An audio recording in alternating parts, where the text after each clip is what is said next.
la une de l'actualité, le projet relatif au programme de vernissage du Grand Nokoué sera une réalité dans les mois à venir dans la ville de Porto Novo. Les détails à suivre.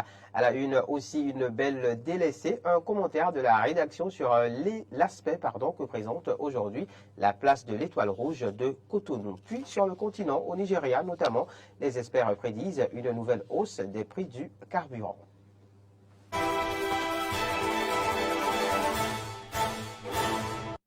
Voilà pour le sommaire. Bonjour à tous. Merci de nous préférer pour vous informer. Bienvenue.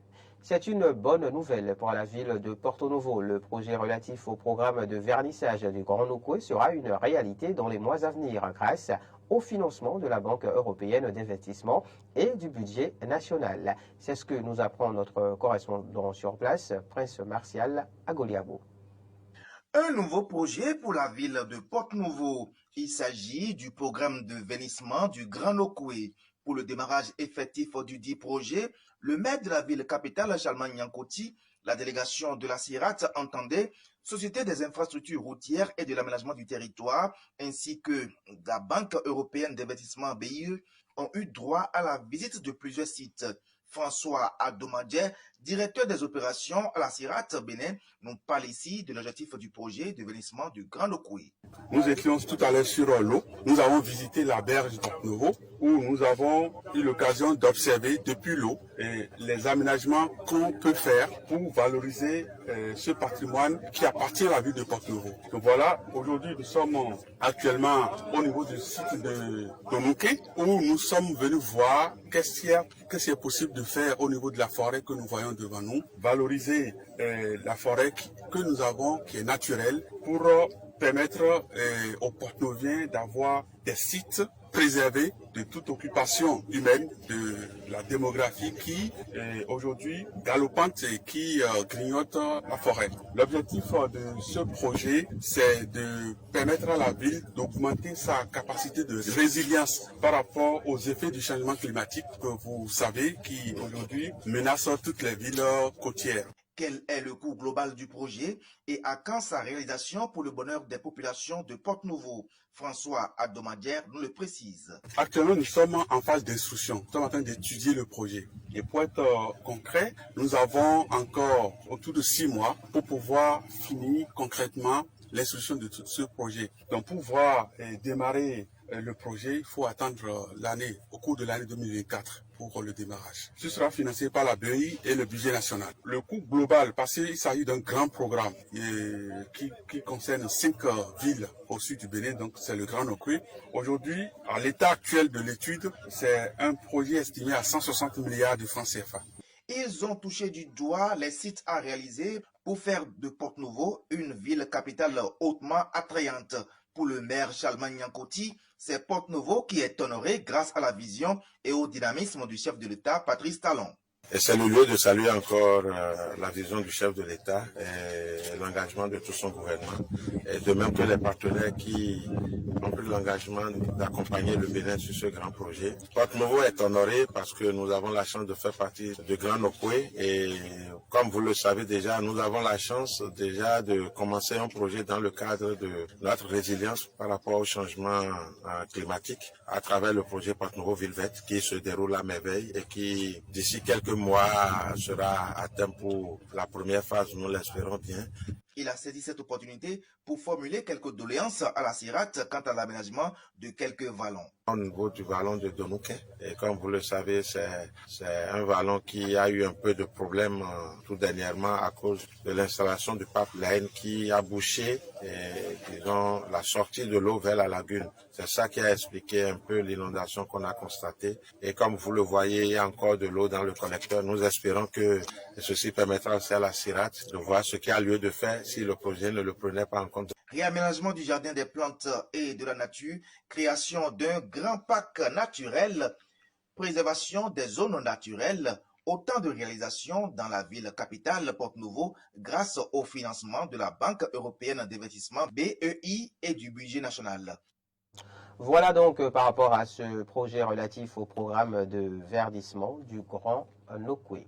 En bref, à présent, les chefs d'état-major des pays de la CEDEAO se sont réunis à Accra, au Ghana, cette semaine pour discuter d'une possible intervention militaire au Niger. À l'issue du sommet qui a pris fin hier vendredi, les chefs d'état-major ont annoncé une possible mission diplomatique à Niamey ce samedi.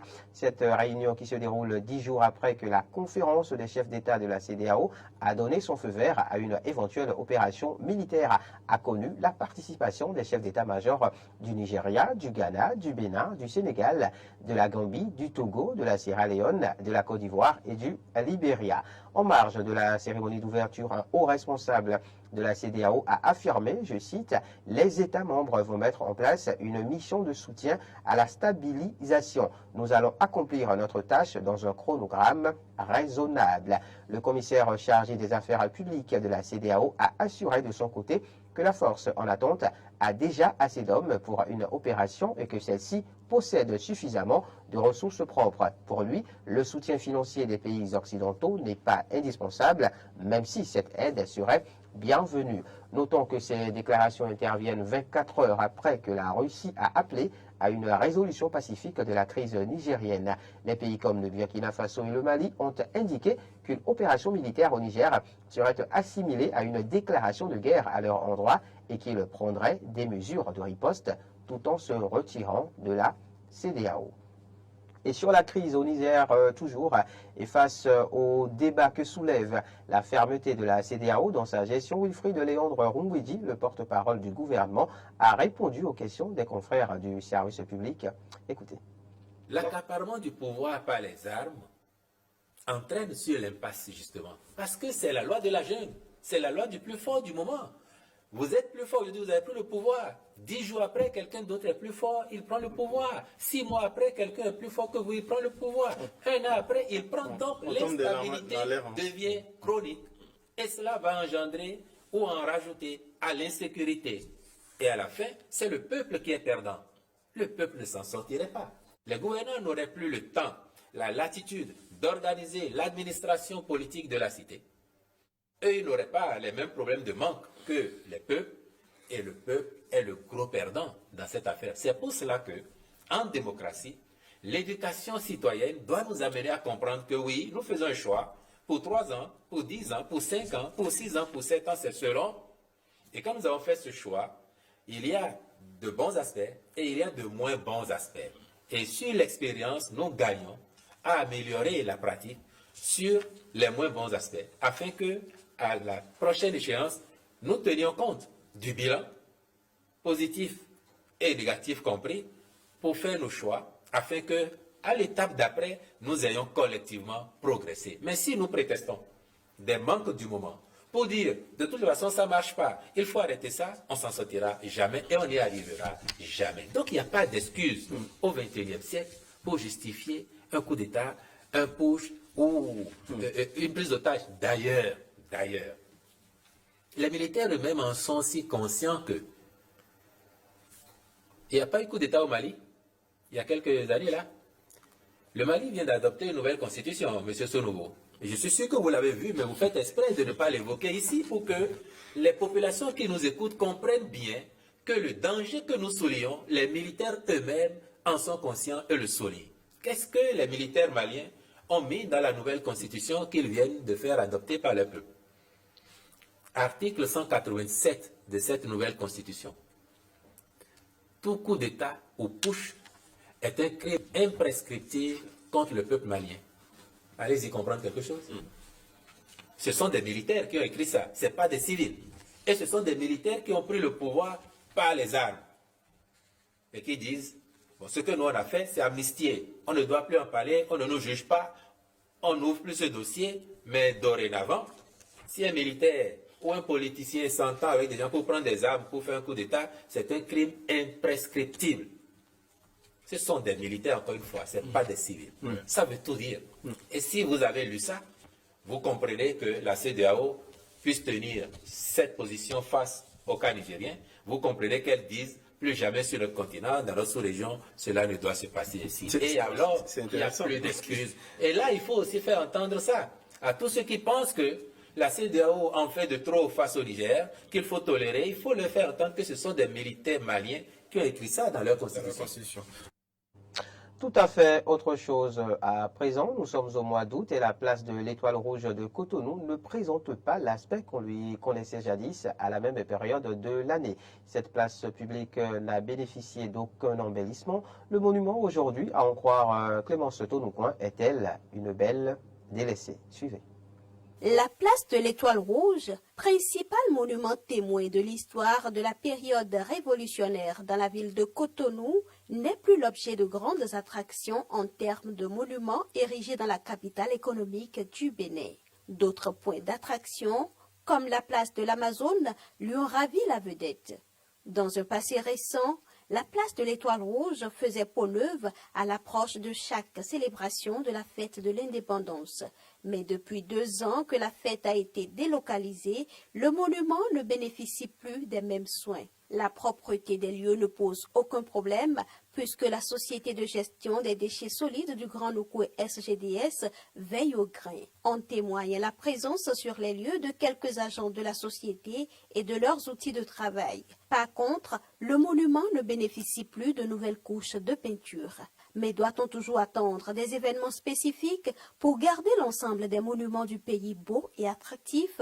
Comme le dit un proverbe africain, on ne peut pas peindre du blanc sur du blanc ou du noir sur du noir. Chacun a besoin de l'autre pour se révéler.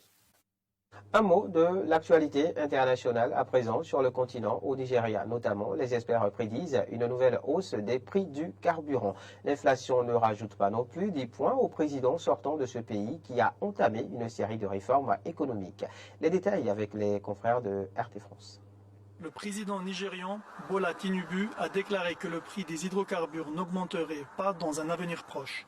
Il a affirmé qu'aucune mesure ne serait prise dans l'immédiat concernant le prix des carburants. Ajuri Ngelale, conseiller spécial, prend la parole en son nom.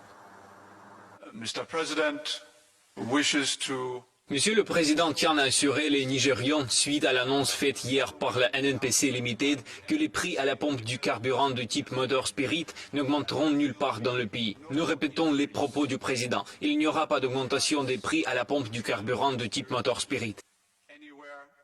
Cette déclaration est une réponse aux analystes du marché pétrolier qui prévoyaient une 3e augmentation des prix des carburants dans le pays. La 3e depuis la très récente investiture du président, il y a 3 mois, en raison de la crise du change. En outre, d'autres sources rapportent que des vols de pétrole pourraient concerner jusqu'à 25% de la production. Kelvin Emmanuel, analyste économique et PDG d'une entreprise nigériane agroalimentaire, fait le point. La hausse des prix de l'essence sur un marché déréglé est normale. Le prix de l'essence reste un peu élevé par rapport aux prix internationaux. Le litre d'essence coûte environ 78 cents au Nigeria. Dans certains pays africains, en Afrique subsaharienne, le litre d'essence au Zimbabwe coûte 1,5 $. Il faut comprendre que le taux de change, comme vous l'avez dit, est le facteur le plus important pour déterminer le prix de l'essence. Honnêtement, ce gouvernement est beaucoup plus communicatif que le gouvernement précédent, qui était un véritable désastre. Ce gouvernement a hérité d'une situation vraiment horrible et déplorable. Il avait des dettes d'environ 170 milliards de dollars, un niveau que le Nigeria n'avait jamais atteint dans son histoire. La raison de la hausse du prix de l'essence est qu'en 2021, le gouvernement nigérian a adopté ce qu'il a appelé la loi sur l'industrie pétrolière. Et dans la section 2051, il avait indiqué qu'il allait renoncer aux prix régulés par le gouvernement et aux subventions accordées. Le budget nigérian de 2023 prévoyait des subventions pour l'essence de 12 milliards de dollars environ. Mais quand vous devez autant d'argent, il n'est pas possible de financer ce budget. Le gouvernement a choisi de supprimer les subventions et de laisser le marché déterminer le prix de l'essence. C'est ce que l'on voit au Nigeria. C'est pourquoi le prix de l'essence est passé de 28 ou 30 cents à quelques 78 cents. Au Nigeria, le prix de l'essence est encore inférieur à la moyenne du marché. Puis en Asie, des relations prometteuses entre l'Iran et l'Arabie Saoudite émergent après plusieurs années de rupture. Reportage.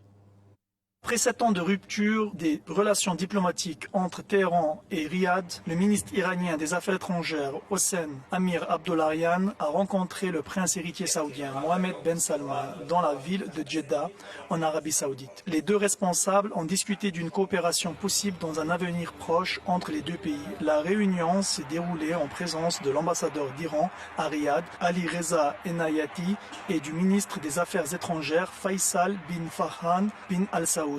Le ministre iranien a parlé de la sécurité et du développement des deux pays.